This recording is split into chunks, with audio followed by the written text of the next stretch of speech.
दिल्ली में प्रधानमंत्री के साथ जब कश्मीर के नेताओं की बैठक हुई तो परिसीमन एक प्रमुख मुद्दा था। हालांकि इस बैठक से पहले भी कश्मीर के नेता परिसीमन का विरोध कर चुके थे, लेकिन बैठक के बाद जब परिसीमन करने के लिए आकलन करने के लिए दिल्ली से टीम वहां गई, तब भी कई तरह के सवाल उठे हैं। नजीर की ये रिपोर्ट देखिए। जम्मू कश्मीर के परिसीमन की प्रक्रिया प्रधानमंत्री के साथ सर्वदलीय बैठक के बाद शुरू हो गई है।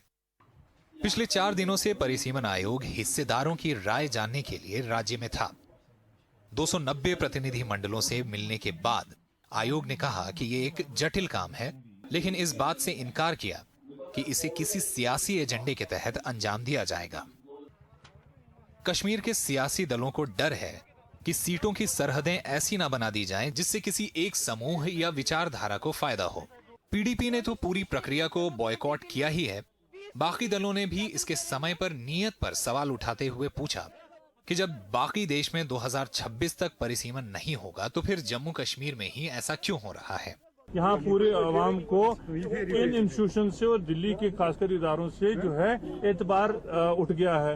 कोशिश करनी चाहिए कमीशन को कि वो एतबार बाहर कर सकें और ये एक्सरसाइज जो है पूरे ट्रांसपेरेंट मैनर में होनी चाहिए। और इसका जो मेन क्राइटेरिया है जो अब तक रहा है डिलिमिटेशन का, वो ये है कि पॉपुलेशन के तनाजुब के हिसाब से ही जो है डिलिमिटेशन हो। देश का प्रधानमंत्री और उनकी जमात कहती है एक विधान, एक प्रधान, एक संविधान, ये तो पूरे कान भर लिए उसने कह कर।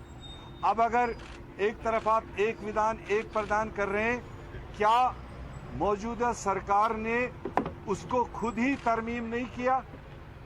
ये करके अगर पूरे देश में 2026 में डिलिमिटेशन होना है, जम्मू कश्मीर में आज 2021 में ही डिलिमिटेशन क्यों हो रहा है? डिलिमिटेशन कमीशन का कयाम जिन परिस्थितियों में किया गया उससे लोगों का शक और गहरा हुआ। पूरे मुल्क में डिलिमिटेशन पर 2026 तक कदगन लगाई गई है, लेकिन जम्मू कश्मीर में ये 2021 में हुआ। सरकार का कहना है कि यहाँ असम्बली की सीटें बढ़ाई गई, लेकिन किसने ये डिमांड की?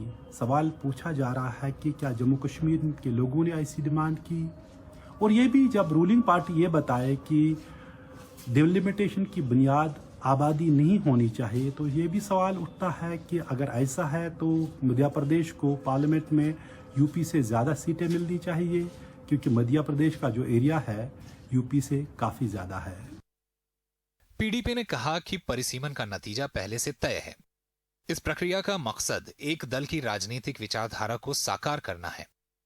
परिसीमन जम्मू कश्मीर के लोगों के अधिकार छीनने की प्रक्रिया है। परिसीमन आयोग का कहना है कि 2011 की जनगणना परिसीमन का आधार है, लेकिन यह महज गणित का हिसाब किताब नहीं, बल्कि इसमें समाज के विभिन्न वर्गों की राजनीतिक महत्वाकांक्षाओं का भी ध्यान रखा जाएगा। जम्मू के दल, खासकर बीजेपी, जो राज्य में हिंदू मुख्यमंत्री की वकालत कर रहे हैं, वो चाहते हैं कि जम्मू को ज्यादा सीटें मिलें। बीजेपी कहती है कि 2011 की जनगणना फर्जी है, जिसमें कश्मीर की आबादी जम्मू से ज्यादा दिखाई गई है, इसलिए आबादी को परिसीमन का आधार ना माना जाए। हम 2011 की जो पॉपुलेशन है उसको नेगेट करते हैं, उसमें बहुत ज्यादा फजिंग हुई है, इसलिए जो 2011 की सेंसस है उसको सोल क्राइटेरिया नहीं माना जाना चाहिए, क्योंकि हर साल इलेक्टर्स रोल जो है वो अपडेट होता है, इसलिए इलेक्टर्स रोल के बेस पे, उसके आधार पे कोई पॉपुलेशन का रेशियो निकाला जाना चाहिए। कांग्रेस और सभी विपक्षी दल चुनाव से पहले राज्य के दर्जे की बहाली की मांग कर रहे हैं। जम्मू कश्मीर पुनर्गठन कानून 2019 के तहत राज्य की नई विधानसभा में 90 सीटें होंगी और इनका परिसीमन 2011 की जनगणना के आधार पर होगा। उस हिसाब से जम्मू कश्मीर की कुल आबादी 1 करोड़ 22 लाख थी, जिसमें कश्मीर में 68 लाख 88 हजार और जम्मू में 53 लाख 78 हजार लोग थे।